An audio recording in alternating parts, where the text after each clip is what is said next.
I'm currently doing a boot camp at Springboard where they kind of train you for 6 months to become a data scientist. Anyways, so I did a NLP project comparing the Twitter sentiment analysis across 2 Disney parks.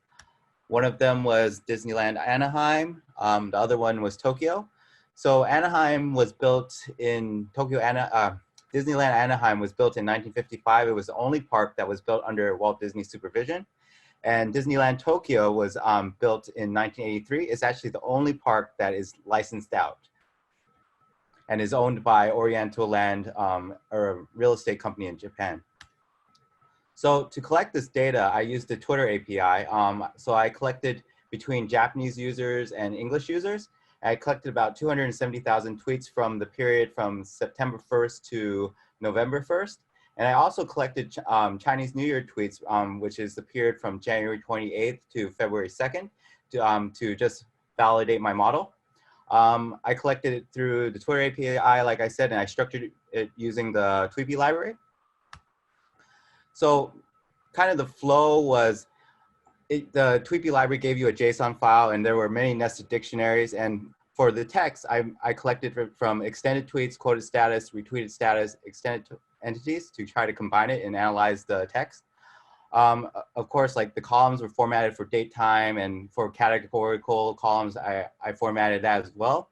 And to add back kind of like user location, I used geocoder to put back the longitude and latitude for a certain user's location. And to make it comparable between Japanese and English, I had to actually translate the Japanese tweets to English. So I used Office 365 API to translate that. And so this is kind of like the steps of pre-processing the text. So removing the ampersand, removing the href, removing the ats, retweets, lemmatizing the tweets, removing the punctuations, and keeping words that are, removing words that are 2 words or less. So Regex is very important for any NLP project, and so I just went over the basics here. And so this is kind of like the code I wrote to collect the tweets, and I mean to pre-process the text. So I did word cloud visualization, which is, it shows a bigger word for the more frequency the word showed up across the tweets. So Japanese tweets, experience showed up a lot, fake annual pass showed up here a lot. And I used bokeh to kind of analyze the word counts. So for English users, the most common words were like and Halloween. For retweets, it was, for Japanese users, it was friends and sight. And then I collected the hashtag emotes and mentions using and visualized it with bokeh as well.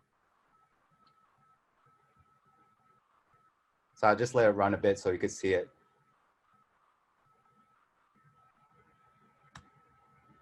And then I also used Plotly, which kind of showed the peaks of when retweets happen. So interestingly enough, like retweets happen the most before the Halloween's here in the Western cultures, because many people celebrate Halloween not on the Thursday, but the weekend of.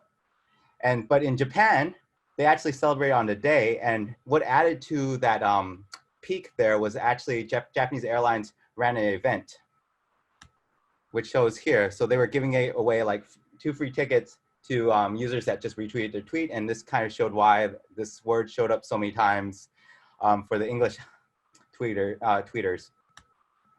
And then I also used Folium to kind of show the location of micro-influencers across the 2 different languages. So here's Tokyo and here's the US. And then Spacey has a really cool library called ScatterText, which was developed by Jason Kessler. And it shows kind of the word frequency across each corpus. So I'll show it the example right here. So I typed in the word fun, and it showed how many times fun showed up across each corpus. And so if you type boring, it does the same. And then I ran a statistical test, and the statistical test I ran was a means difference test. And it showed kind of like there was a difference actually between the English users and Japanese users. And I ran a Mann-Whitney U test as well because the distribution was non-normal. And for the document term matrix, I basically used TF-IDF and count vectorizer, but I explored all these other ones as well. And for imbalanced data, I use random oversampler, and feature engineering, I use this for our assignment, and I know I'm running out of time. So I did a random search CV for hyper tuning. And so the results kind of showed a random forest model worked the best with 5,000 features. And then I did PyLDA Viz just to do topic modeling from after classifying between positive and negative tweets. And this is more of PyLDA Viz. And using the Chinese New Year as a validation model kind of showed not as great results because of these black swan events. And future work is going to do a neural network sentiment analysis and use GPT-2. And this is kind of what I'm working on later on. And yeah, that's it. Here's if you want to connect with me on LinkedIn, and here's my GitHub. Thank you.